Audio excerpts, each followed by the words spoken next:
Hello everyone, स्वागत है आपका मेरे चैनल द स्टडी आर्किटेक्ट। तो ये इस सीरीज़ का एक पहला दिन है और ये सीरीज़ कोई भी कॉम्पिटिटिव एग्ज़ाम, चाहे वो SSC CGL, SSC CHSL, MTS या कोई भी स्टेट एग्ज़ाम हो, उसके लिए इक्वली फ़ायदेमंद है। और इस सीरीज़ को शुरू करने का एक ही मोटिव है कि जो बच्चे रेगुलर नहीं रह पाते, यानी हम शुरू में जो सबके साथ होता है, सब कोशिश करते हैं कि हम अच्छे से पढ़ें, लेकिन क्या होता है ना कि एक समय के बाद अगर हम पढ़ते हैं तो फिर वो चीज़ें ना हमें लगता है, जैसे जब हम छोटे थे, हाई स्कूल इंटर तक जब हम पढ़ते थे तो हमें जो टीचर होते थे वो पुश करते रहते थे पढ़ने के लिए, वो हमें होमवर्क देते थे, हम करते थे उस चीज़ को।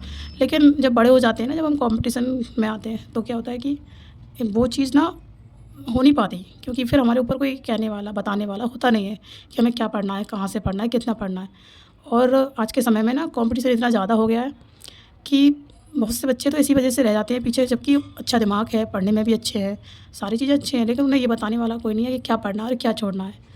और कुछ बच्चे ऐसे होते हैं जो सेलेक्टेड पढ़ते हैं और 6-6 महीने में सिलेक्शन ले लेते हैं, क्योंकि उन्हें पता होता है, वो सारी चीज़ें एनालिसिस करके, प्रीवियस ईयर क्वेश्चन देख के, बहुत सारी चीज़ें देख के वो एक तरफ से कवर करते हैं, सारी ज़रूरी चीज़ें कोई छोड़ते नहीं हैं। और जो फालतू की चीज़ें होती हैं उन पर वो ध्यान नहीं देते हैं।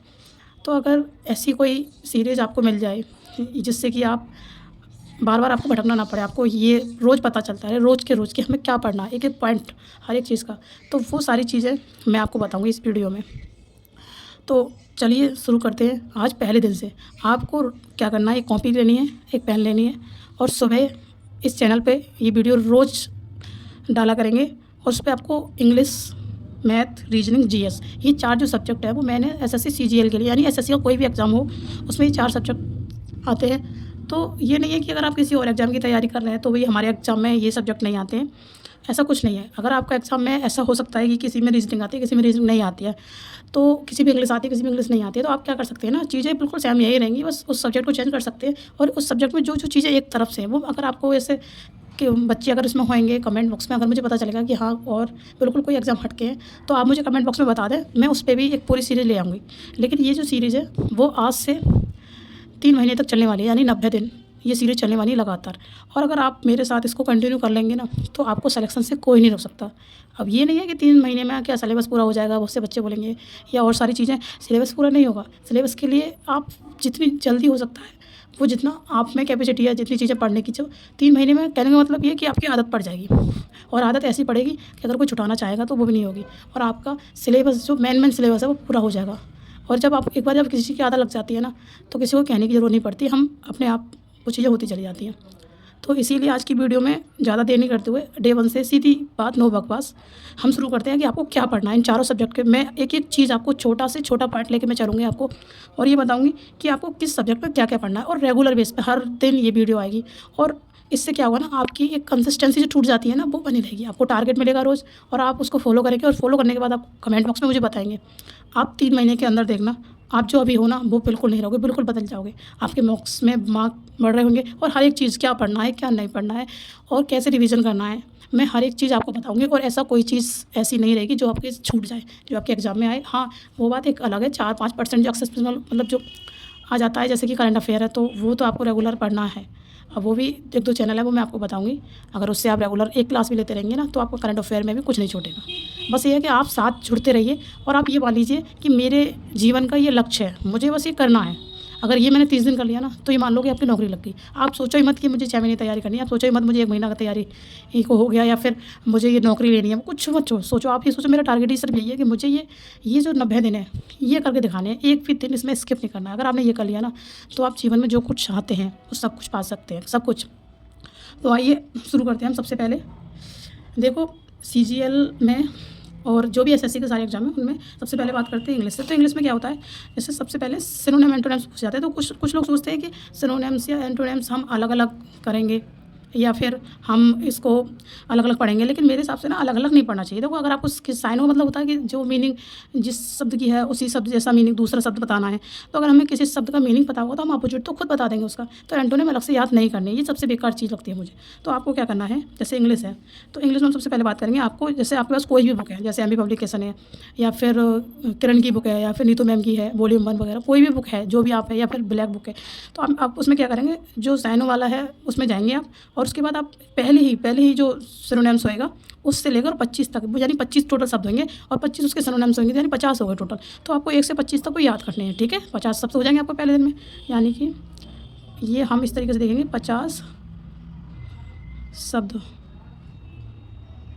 तैयार होंगे, ठीक है।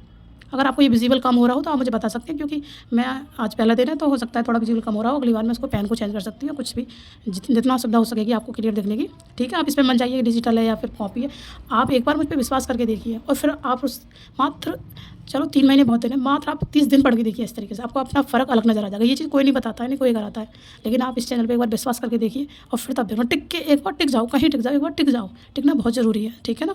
दोबारा आता है कि 1 से 25 तक ईडियम्स आते ही हैं। तो आप अभी ये पहला दिन है तो इसलिए मैंने ज़्यादा चीज़ें नहीं ली हैं, बहुत कम कम रखा है, जिससे आप टारगेट, क्या होता है ना, हम एक साथ पहले दिन ही ज़्यादा करेंगे तो हम फिर एक बार थक जाते हैं, फिर हमारा मोटिवेशन डाउन हो जाता है। हम थोड़ा थोड़ा लेके चलेंगे तो आप उसकी जो कंसिस्टेंसी है वो बनी रहेगी। तो इसीलिए 1 से 25 तक ईडियम्स आपको करने हैं इंग्लिश में, जैसे मैंने ये बताया ऊपर, उसी तरीके से ये करने हैं, ठीक है।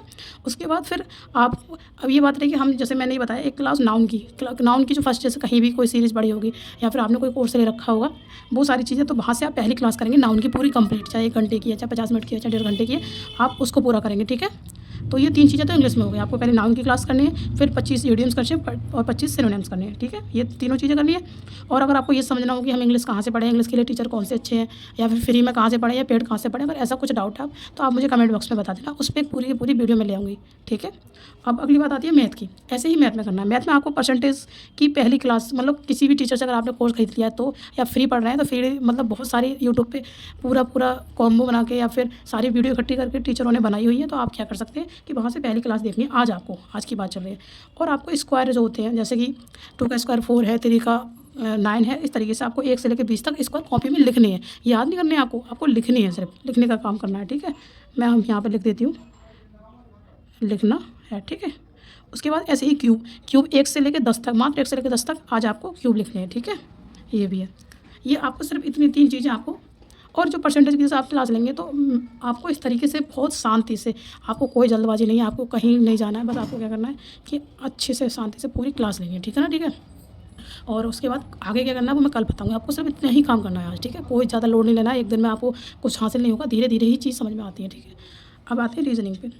रीजनिंग में क्या है, आपको क्या करना है, जैसे कि मैंने लिखा है इसमें कि एक टॉपिक, मतलब कोई भी क्लास लेना है किसी भी टॉपिक की यूट्यूब से, इसमें आपको पेड बैच लेने की कोई ज़रूरत ही नहीं है। रीजनिंग ऐसा सब्जेक्ट नहीं है, अगर आप कॉम्पिटिशन में उतरे तो इतना तो आपको आना चाहिए कि इसके लिए पेड की कोई ज़रूरत नहीं है। हाँ, जैसे कुछ टॉपिक हैं समझ में नहीं आते, जैसे कि कैलेंडर है या फिर और भी सारी चीज़ें, तो वो कोई भी टॉपिक अगर आपको समझ में नहीं आ रहा है तो यूट्यूब पे जाइए, उस टॉपिक का नाम डालिए, वो आपको क्लास निकलाएगी। तो आपको पहले ये देखना है, आज जाके चेक करनी है कि पूरी उसमें, जैसे कि कितने टॉपिक हैं, मतलब ये देखना कितने टॉपिक है रीजनिंग में, ठीक है। अगर आपको ये भी नहीं पता चलेगा तो वो मैं आपको एक दिन सारी चीज़ें बता दूंगी हर सब्जेक्ट के हिसाब से कि किस में कितना है और क्या क्या पढ़ना है, ठीक है। तो आपको क्या करना है कि रीजनिंग में जो टॉपिक आपको समझ नहीं आए, बिल्कुल नया लगे कि हाँ मैंने तो ये पहले कभी पढ़ा ही नहीं है, वो है ये, तो ज़्यादातर चीज़ आपको समझ में आ जाएंगी, तो वो एक टॉपिक देखना है। और चाहे आप एक तरफ से पढ़ना चाह रहे हो तो शुरू में जो किसी बुक में जो टॉपिक हो शुरू में वो देखते रहना, या किसी की प्ले लिस्ट में जो पहली क्लास हो वो पहली क्लास देखनी है आपको, सिर्फ पहली क्लास, ठीक है ना। दूसरा है ए से जेड तक के प्लेस नंबर का मतलब है, जैसे ए है तो ए कहाँ पर आता है 1 पे, जेड कितने आता है 26 पे, तो ऐसे सारे नंबर याद करने हैं, ए से लेकर जेड तक कितने नंबर है। इसके आगे क्या करना है मैं अगले दिन बताऊँगी, ठीक है। उसके बाद है 1 से लेकर 25 तक टेबल याद कर लिया आपको, टेबल मतलब 1 2 3 का पहाड़ा, ये सारे जो हिंदी में बोलते हैं वो सारे आपको याद करनी है, ठीक है। लिखनी है पहले, विशेष याद तो हो ही जाएंगी, पहले लिखनी है, ज़्यादा लोड नहीं लेना आपको। पहले जो मैंने बोला सिर्फ आप उस पर विश्वास कीजिए, सारी चीज़ें एकदम बिल्कुल ठीक होंगी। आपको देखना आपके अंदर एक अलग ही, क्योंकि ये पता है क्या होता है, तो हम तैयारी तो शुरू कर देते हैं, लेकिन जो छोटी छोटी चीज़ें होती है ना, जो जैसे कि मैथ है, मैथ में पता है बच्चे सवाल तो कर लेते हैं सारी चीज़ें, लेकिन जो छोटी छोटी जैसे कैलकुलेशन वाली चीज़ें ना उस पर काम नहीं कर सकते। मैं आपको इस पर बहुत अच्छा एग्जाम्पल है, मैं आपको कभी बताऊँगी, टाइम मिलेगा तो बहुत जिससे आपको पता चलेगा कि हम कॉम्पिटिशन में गलती करते कहाँ हैं। ज़्यादातर 90% बच्चे पीछे क्यों छूटते हैं, तो ये छोटी छोटी चीज़ें ही हैं जो बच्चों को पीछे ले जाती है, इसलिए आपको इन पर अभी से काम करना है, ठीक है। उसके बाद आते हैं जीएस पे। भाई जीएस तो देखो एक ऐसा सब्जेक्ट है कि जीएस तो कहते हैं कि कितना भी पढ़ लो, लेकिन हाँ एक बात हकीकत है, अगर जीएस को बार बार पढ़ा जाए वो तभी याद होती है। उसका ये नहीं है कि तुम एक बार में आपने पढ़ा और एक बार में दिमाग में छप जाएगा, ऐसा जीएस सब्जेक्ट नहीं है। तो जीएस में आपको क्या करना है, एक तरफ से लेके चलना है। जैसे कि मैंने यहाँ पे लिखा हिस्ट्री में आपको क्या करना है, जैसे मैंने यहाँ लूसेंट ही हुआ, लूसेंट से अच्छी कोई बुक अभी तक हुई नहीं है एसएससी सीजीएल के लिए। बगाए वैसे बहुत सारी बुकें, ऐसा ये आपके ऊपर निर्भर करता है कि आप कौन सी बुक आपको अच्छी लगती है, आप वो वाली ले सकते हैं, कोई भी ले सकते हैं मेरे हिसाब से, लेकिन लूसेंट ले तो ज़्यादा अच्छा है। लूसेंट अब थोड़ी मोटी आने लगी है क्योंकि उसमें और चीज़ें ऐड हो गई हैं। तो आपको क्या करना है कि जैसे कि हिस्ट्री है तो हिस्ट्री में लूसेंट का पहले 2 पेज होंगे, शुरू में जस्ट 2 पेज होंगे, उन 2 पेज को पढ़ना है। सिर्फ कुछ नहीं करना आपको, सिर्फ ध्यान से उसमें क्या लिखा है वो सिर्फ 2 पेज पढ़ने हैं, ठीक है। अब बात करें स्ट्रेटेजी की, तो जो लूसेंट में ही पीछे अगर आप जाएंगे ना तो वहाँ पे एक आएगा कला एवं संस्कृति नाम से एक चैप्टर आएगा पीछे। आप अगर आगे इंडेक्स में देखेंगे तो उसमें लिखा होगा, अगर मेरे पास होगा तो मैं आपको दिखा दूँगी, मेरे पास अभी किताब नहीं है यहाँ पर। तो उसमें शास्त्रीय नृत्य ये होंगे, जैसे कि भरतनाट्यम है, कुचिपुड़ी है, ये सारे आपको क्या करना है, वो सारे नृत्य याद करने हैं। आज 8 होते हैं, 8 याद करने हैं और कौन से स्टेट का ये याद करने हैं, ठीक है। यहाँ तक आपको इतना काम करना है। इसके बाद कल डे 2 में हम आपको बताएंगे इससे आगे क्या करना है। और ये सीरीज़ 90 दिन तक चलने वाली है और उसके बाद फिर आप देखना, आप मेरे साथ अगर इसको रेगुलर करते रहेंगे, कंटिन्यू रहेंगे मेरे साथ, तो आपको अंदर से इतना कॉन्फिडेंस बिल्ड होगा और आप जिस भी एग्जाम में, ये एग्जाम नहीं कर रहे हैं, इन सब्जेक्ट के बलबूते आप जिस भी एग्जाम में बैठेंगे, ऐसा कोई एग्जाम नहीं होगा अगर 6 महीने लगातार आप मेरे साथ मेहनत कर लेंगे तो जिसको आप निकाल ना पाएँ। आप डेली टारगेट, ये सारी चीज़ें जो मैंने आपको बताई हैं, ये शुरू से लेके यहाँ तक, ये पहले आप एक उसमें अपनी कॉपी ले लीजिए, उसमें लिखिए और बाद में ना अभी थोड़े दिन बाद जब मुझे लगेगा कि हाँ सारे बच्चे जुड़ने लगे तो उसके बाद फिर मैं इसको एक टेलीग्राम चैनल बनाऊंगी या फिर इसी पर ही चैनल पर ही ये रेगुलर पोस्ट कर दिया करूँगी, जिससे कि आपको ज़्यादा दिक्कत नहीं हुआ करेगी आपको उतारने में। तो आप इसको उतार सकते हैं और जैसे कोई भी और आपकी क्वेरी है किसी सब्जेक्ट से या कोई भी आपका कोई डाउट कन्फ्यूजन है या एग्जाम के बारे में, तो आप मुझे बता सकते हैं कि नेक्स्ट वीडियो भी अगर इससे हट के कोई टॉपिक चाहिए, क्योंकि ये सीरीज़ तो चलेगी, लगातार चलेगी, लेकिन 60 दिन तक चलेगी लगातार, 90 दिन तक। और उसके बाद अगर आपको कोई भी दिक्कत लगती है, कोई प्रॉब्लम लगती है तो आप मुझे बता सकते हैं। Thank you.